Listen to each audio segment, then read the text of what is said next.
Hello everyone, আমার এই ছোট্ট চ্যানেলে তোমাদের সকলকে জানাই স্বাগত।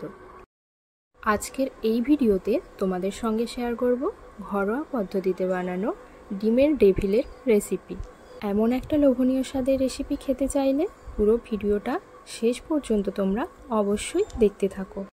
ডিমের ডেভিল বানানোর জন্য আমি এখানে মুরগির ডিম ব্যবহার করেছি। তোমরা চাইলে হাঁসের ডিম দিয়েও ডিমের ডেভিলটা বানাতে পারো।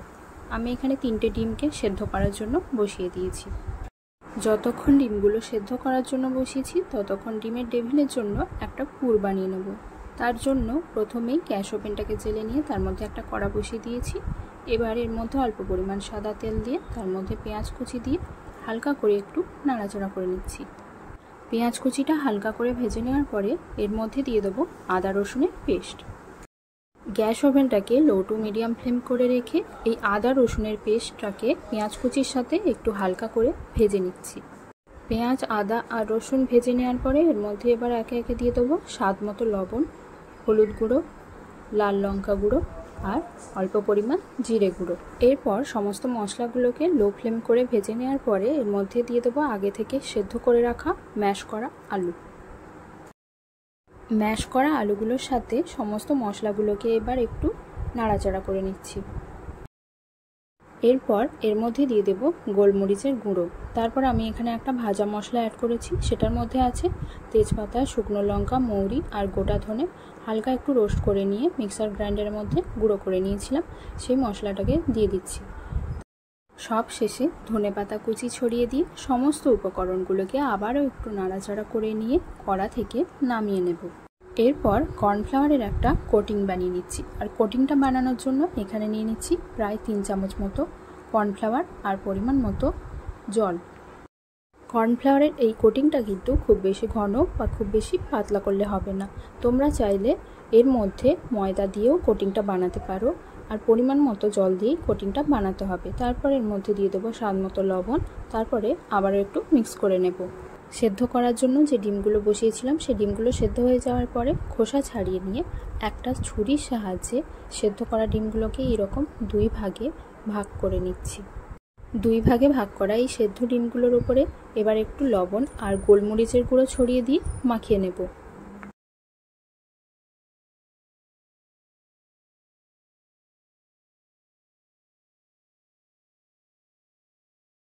ডিমের ডেভিল বানানোর জন্য আলুর যে পুরটা বানিয়েছিলাম সেই আলুর পুরগুলোকে এইভাবে গোল করে নিয়ে 2 হাতে চাপ দিয়ে চ্যাপটা করে নিয়ে তার মধ্যে একটা ভাগ করা ডিমকে এইভাবে বসিয়ে দিয়ে ডিম্বাকৃতির মতো তৈরি করে নেব।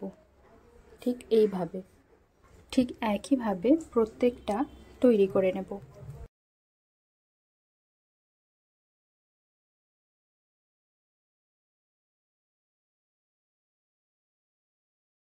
এইভাবে প্রত্যেকটা ডিমের আকৃতির মতো তৈরি করে নিয়ে কর্নফ্লাওয়ারের ব্যাটারের মধ্যে ডুবিয়ে দিয়ে ব্রেড ক্রাম্বসের মধ্যে দিয়ে ডবল কোটিং করে নিচ্ছি। প্রত্যেকটা ডিমের ডেভিল বানানোর জন্য প্রথমে কর্নফ্লাওয়ার ব্যাটারের মধ্যে ডুবিয়ে তারপরে ব্রেড ক্রাম্বসের মধ্যে দিয়ে আবারও কর্নফ্লাওয়ার ব্যাটারের মধ্যে ডুবিয়ে শেষে ব্রেড ক্রাম্বসের মধ্যে দিয়ে ডবল কোটিং এইভাবে করে নিচ্ছি।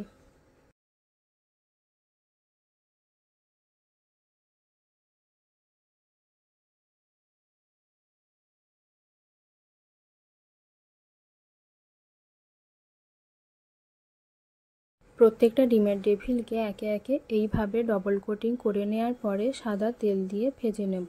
তার জন্য গ্যাস ওভেনের মধ্যে কড়াটা বসিয়ে দিচ্ছি। তারপরে গ্যাস ওভেনটাকে জ্বেলে নিয়ে সাদা তেল দিয়ে মিডিয়াম ফ্লেম করে রাখছি। সাদা তেলটা যখন গরম হয়ে যাবে তারপরে এর মধ্যে একে একে একটা ডবল কোটিং করা ডিমের ডেভিল দিয়ে লাল লাল করে ভেজে নেব। গ্যাস ওভেনটাকে কিন্তু মিডিয়াম ফ্লেম করে রেখে প্রত্যেকটা ডিমের ডেভিলকে ভেজে নিচ্ছি, তা না হলে বাইরের যে কোটিংটা আছে সেটা পুড়ে যেতে পারে। এইভাবে প্রত্যেকটা ডিমের ডেভিলকে একে একে লাল লাল করে ভেজে তুলে নিয়ে একটা প্লেটের মধ্যে সাজিয়ে নিলেই রেডি ডিমের ডেভিল। এরপর আমি তোমাদের দেখিয়ে দিচ্ছি ডিমের ডেভিলের ভিতরের অংশটা আর বাইরের অংশটা কতটা পারফেক্টভাবে একেবারে তৈরি হয়ে গেছে। বৃষ্টি ভেজা সন্ধ্যায় এমন একটা লোভনীয় স্বাদের স্ন্যাক্সের রেসিপি যদি পাশে থাকে তাহলে তো আর কোনো কথাই হবে না। সম্পূর্ণ ঘরোয়া পদ্ধতিতে বানানো ডিমের টেবিলের রেসিপিটা তোমাদের কেমন লাগলো? যদি ভালো লেগে থাকে তাহলে এই ভিডিওটাকে লাইক, কমেন্ট আর শেয়ার করে দিয়ে আমার এই ছোট্ট চ্যানেলটাকে সাবস্ক্রাইব করে দিও আর আমার পাশে থেকো।